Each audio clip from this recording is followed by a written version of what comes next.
Hello विद्यार्थीगण, जय हिंद, जय श्री कृष्ण। आज हम सामाजिक विज्ञान कक्षा 9 के पाठ 6 1945 के बाद का विश्व के आगे के मुद्दों के बारे में जानकारी लेंगे। तो आगे के मुद्दे में आ रहा है भारत पड़ोसी देशों के साथ संबंध, यानी भारत का अपने आसपास के नज़दीक के देशों के साथ कैसे संबंध है। अब हम इस पाठ में इसके बारे में जानकारी प्राप्त करेंगे। इसमें सबसे पहले आ रहा है भारत पाकिस्तान। तो देखिए, भारत और पाकिस्तान के बीच के संबंध कैसे रहे हैं। तो भारत ने स्वतंत्रता प्राप्ति के तुरंत बाद भारत पाकिस्तान के बीच तनावपूर्ण संबंध रहे हैं। जब से भारत ने स्वतंत्रता प्राप्त किया है तभी से भारत और पाकिस्तान के संबंध जो हैं कुछ अच्छे नहीं रहे। भारत और पाकिस्तान के बीच ईस्वी सन 1948, 1965 और 1971 में 3 बार युद्ध हुए हैं, जिसमें हर बार पाकिस्तान की पराजय हुई है। यानी कि एक बार भी पाकिस्तान का पलड़ा भारी न रहा। ध्यान में रखेंगे कि पाकिस्तान के साथ भारत का कब कब युद्ध हुआ है। तो बताएं कि दोनों देशों के बीच ताशकंद समझौता और शिमला समझौता होने पर भी पाकिस्तान इन समझौतों का निष्ठापूर्वक अनुसरण नहीं करता। सवाल आपसे पूछा जा सकता है कि भारत और पाकिस्तान के बीच कौन कौन से समझौते हुए हैं। तो ताशकंद और शिमला समझौता। तब बताया जा रहा है कि 1999 कारगिल में भारत और पाकिस्तान के बीच युद्ध हुआ, यानी फिर चौथी बार भारत और पाकिस्तान के बीच युद्ध हुआ। यानी सवाल आपसे ऐसा भी पूछा जा सकता है कि कारगिल युद्ध भारत और पाकिस्तान के बीच में कब हुआ। तो 1999 में। इसे बताया जा रहा है कि दोनों देशों के राष्ट्राध्यक्ष अपनी समस्या का शांतिपूर्ण ढंग से समाधान लाने का प्रयत्न कर रहे हैं। यानी दोनों ही देश के जो अध्यक्ष हैं वो भारत और पाकिस्तान के बीच के जो संबंध हैं बिगड़े हुए, उनमें सुधार लाने का प्रयास करते रहे हैं। इसके बाद आ रहा है भारत और चीन। तो ऐसा कह सकते हैं कि भारत और चीन के बीच संबंधों की शुरुआत ईस्वी सन 1954 में हुई। आपको ध्यान में रखना है कि भारत और चीन के बीच के संबंधों की शुरुआत लगभग कब हुई। तो 1954 में हुई। चीन ने जब सीमाओं का नक्शा प्रकाशित किया तब भारत और चीन के संबंधों में दरार पड़ी। सवाल आपसे ऐसा पूछा जा सकता है कि भारत और चीन के संबंधों में दरार क्यों पड़ी। तो चीन के द्वारा प्रकाशित किया गया नक्शा के कारण। इस नक्शे में चीन ने भारत का बहुत बड़ा क्षेत्र अपने में दर्शाया, जिससे भारत ने उसका कड़ा विरोध किया। भारत और चीन के बीच सीमा दर्शाने वाली मैक-मोहन रेखा को चीन ने अस्वीकार किया। इससे दोनों देशों के बीच मतभेद शुरू हुआ। ध्यान रखेंगे, भारत और चीन के बीच की सीमा दर्शाने वाली रेखा को क्या कहते हैं? मैक-मोहन रेखा कहते हैं। तब बताया कि चीन ने 1962 में भारत पर आक्रमण किया। ध्यान रखेंगे, चीन ने भारत पर आक्रमण कब किया? तो ईस्वी सन 1962 में। और जिस प्रदेश को उसने अपने प्रदेश के रूप में दिखाया था उस पर उसने कब्जा कर लिया। भारत ने सीमा की रक्षा के लिए सेना भेजा। चीन ने एक तरफा युद्ध विराम घोषित किया और इस तरह से युद्ध समाप्त हो गया। इस प्रश्न को हल करने के लिए मंत्रणाएं आयोजित की जाती हैं, परंतु कोई समाधान नहीं हो सका है। फिर भी अंतिम दशक के दौरान भारत और चीन के बीच परस्पर सहयोग और मैत्रीपूर्ण संबंध विकसित होते रहे हैं।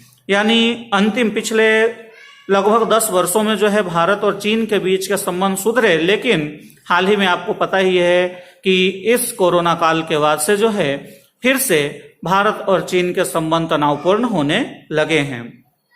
भारत के प्रधानमंत्री नरेंद्र मोदी और चीन के प्रधानमंत्री जिनपिंग के बीच रिवर फ्रंट अहमदाबाद में सौजन्यपूर्ण मुलाकात 2014 में हुई। ध्यान रखेंगे, भारत के प्रधानमंत्री नरेंद्र मोदी और चीन के प्रधानमंत्री जिनपिंग के बीच जो है रिवर फ्रंट अहमदाबाद में सौजन्यपूर्ण मुलाकात हुई 2014 में। इसे हमें याद रखना है।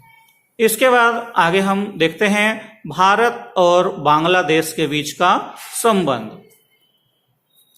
तब बता रहे कि भारत और बांग्लादेश, तो बांग्लादेश ने बहुत संघर्ष करके स्वतंत्रता प्राप्त की। ईस्वी सन 1971 में एक स्वतंत्र सार्वभौम राष्ट्र के रूप में बांग्लादेश का उदय हुआ। यानी कि बांग्लादेश कब आजाद हुआ? तो ईस्वी सन 1971 में। उसमें पहले यह पाकिस्तान का हिस्सा था। अब जब भारत से पाकिस्तान अलग हुआ था तो पूर्वी पाकिस्तान और पश्चिमी पाकिस्तान ये दो नाम से ये अलग अलग हुआ था। तो पूर्वी पाकिस्तान जो है वही आज का बांग्लादेश है। तो वो पाकिस्तान से अलग हुआ और एक नवोदित राष्ट्र के रूप में भारत ने बांग्लादेश को आर्थिक, तकनीकी और भौतिक साधनों की बहुत अधिक मदद की। परंतु कुछ बातों में भारत और बांग्लादेश के बीच मतभेद हुए हैं। गंगा नदी के पानी के उपयोग और विभाजन के संबंध में हुई चर्चा द्वारा समाधान किया गया। अतिवृष्टि, तूफान जैसी प्राकृतिक आपदा के समय भारत ने बांग्लादेश को पर्याप्त मात्रा में मदद की है। अतिवृष्टि यानी कि बहुत ही ज्यादा प्रमाण में बारिश का होना और जिस कारण से बाढ़ होती है, इसके साथ साथ तूफान, इन प्रकार की प्राकृतिक आपदाओं में भारत ने हमेशा ही बांग्लादेश को मदद करते रहा है। दोनों राष्ट्रों के बीच 2015 में विवादित भूमि क्षेत्र और उस क्षेत्र के लोगों की नागरिकता के संबंध में समस्या का निराकरण बातचीत से हुआ है। यानी दोनों देश के बीच जो विवादित भूमि रही है, क्योंकि सीमा पर जो भी भूमि है, इसके साथ साथ उस क्षेत्र में जो लोग बसते हैं उनके नागरिकता के संबंध में दोनों देशों ने जो है बातचीत करके इस समस्या का समाधान किया है। तो ध्यान रखेंगे कि ये कब हुआ, तो 2015 में। इसके बाद आ रहा है भारत और भूटान के बीच के संबंध। तो देखते हैं भारत और भूटान के बीच के संबंध के बारे में। तब तक भारत ने भूटान के साथ स्थायी शांति और मित्रता की संधि 1949 में की। ध्यान रखेंगे कि भारत ने भूटान के साथ स्थायी शांति और मित्रता की संधि कब की, ईस्वी सन 1949 को। तब बता रहे कि भूटान ने भी रक्षा और विदेश नीति में भारत को विश्वास में लेना स्वीकार किया है।